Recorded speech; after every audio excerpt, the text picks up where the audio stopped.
friends, myself Satyam Misra, and here I am going to make a video of next topic in grammar, and that is synthesis after completing direct indirect.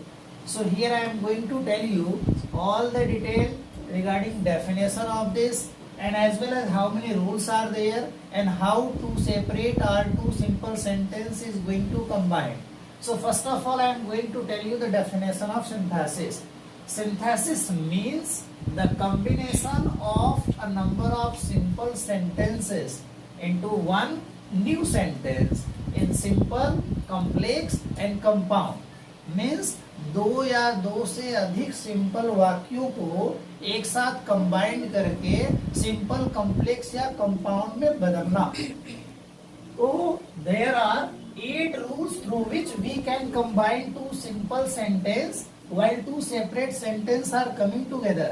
दो simple या दो separate sentence को एक साथ combine करने के लिए synthesis के सिंपल में टोटल 8 रूल्स हैं. यहाँ ये दिए हुए हैं. First, by using participle. Second, by using noun और phrase. Third, by using infinitive.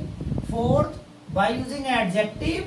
Fifth, by using adverb. Sixth, by using preposition. Seventh, by using conjunction, and then by using nominative absolute. These are the 8 rules. At the help of these 8 rules, you all will be able to change any simple sentence into combined. So I am going to start with the first one, and that is participle. So as I tell you, here I am going to tell you how to separate our two simple sentences going to combine by using participle, because as you know that while you are going to combine two simple sentence together in simple sentence, so there are 8 rules as I tell you. First is participle, and in participle there are 3 parts. First is present participle, second there is past participle, third is perfect participle. So before starting and telling you example of this, I would like to tell you one more thing. What is participle? Participle, it means when you are saying that in a sentence a word that is going to play 2 roles as a verb and as adjective, so that is known as participle. Here I am going to give you few example, and this is related to present participle.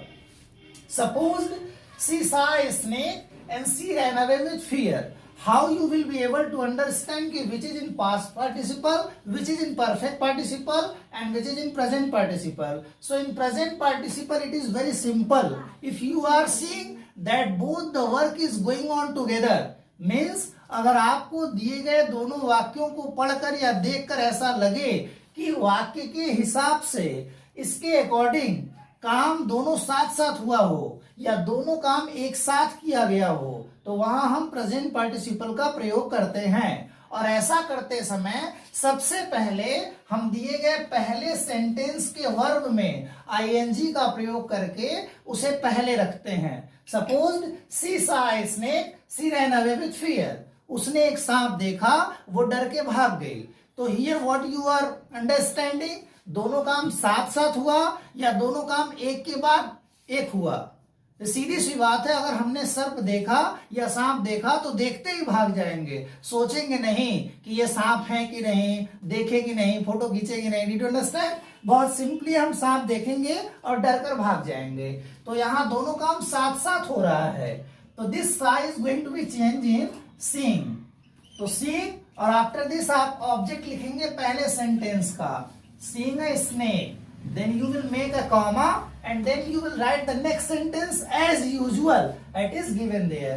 पहले sentence के verb में ING लगा के पहले लिख देते हैं, उसके बाद पहले सेंटेंस के ऑब्जेक्ट को लिख देते हैं, फिर कॉमा लगाकर दूसरे दिए गए वाक्य को एज यूजुअल उसी तरह से लिख देते हैं. तो यहां हो जाएगा she ran away with fear. Let's see the next one. I reached home. I took off my cloth. मैं घर पहुंचा और मैंने अपने कपड़े लिए. So let's see. यहाँ क्या हुआ, घर पहुंचते ही मैंने अपने कपड़े लिए.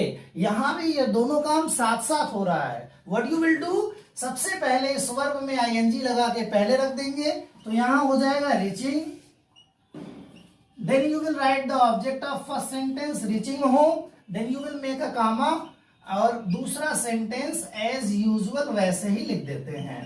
आई think you all are taking all the thing very clearly. Any doubt? She was tired and she took rest. Suppose वो थकी हुई थी, उसने आराम किया, तो दोनों काम साथ साथ हुआ। ऐसा नहीं कि वो थकी आज थी और आराम परसों की, भाई थकी आज थी तो आराम भी आज ही करेगी। तो सबसे पहले करेंगे। और एक चीज, जब यहाँ इस दिया हो, आर दिया हो, एम दिया हो, वॉस दिया हो, वर दिया हो, तो ये फॉर्म होता है वर्ब टू बी का। और जब वर्ब टू बी का फॉर्म दिया होता है तो हम यहाँ वर्ब न होने पर बी में आईएनजी लगाते हैं। तो यहाँ कोई वर्ब नहीं दिया है तो हम यहाँ वर्ब टू बी का बी हो जाएगा और इसमें आईएनजी लगा देंगे। और फिर दिए गए वाक्य का ऑब्जेक्ट है टायर्ड, तो हम टायर्ड लिख देंगे, बीइंग टायर्ड। फिर हम कॉमा लगाएंगे और दूसरे सेंटेंस को वैसे ही लिख देंगे, सी टुक रेस्ट। और हम ऐसा क्यों कर रहे हैं? क्योंकि सिंपल सेंटेंस को एक साथ कंबाइन करते समय केवल एक प्रिंसिपल क्लास का यूज किया जाता है, इसलिए हम दो सब्जेक्ट का प्रयोग नहीं कर सकते हैं। Last sentence, he drew his sword, he attacked at the enemy। उसने अपनी तलवार निकाली और उसने दुश्मनों पर आक्रमण कर दिया। तो तलवार निकालते ही आक्रमण कर दिया होगा, ऐसा तो नहीं हुआ होगा कि तलवार आज निकाली होगी और आक्रमण अगले दिन किया होगा। तो दोनों काम क्या हो रहा है? साथ साथ हो रहा है। तो इसी ड्रीव में हम इसका फर्स्ट फॉर्म होता है ड्रॉ, और इसमें हम लगा देंगे आईएनजी, ड्रॉइंग, और फिर ऑब्जेक्ट लिख देंगे his sword, drawing his sword. फिर कॉमा लिख के हम इस सेंटेंस को ऐसे ही लिख देंगे, he attacked at the enemy. So here I tell you few sentences that was related to present participle only. So by this I would like to tell you that the things are very easy and you will be able to understand every topic of synthesis very simply. So if you are liking these things and the way of teaching, so please like and subscribe my channel. Thank you very much.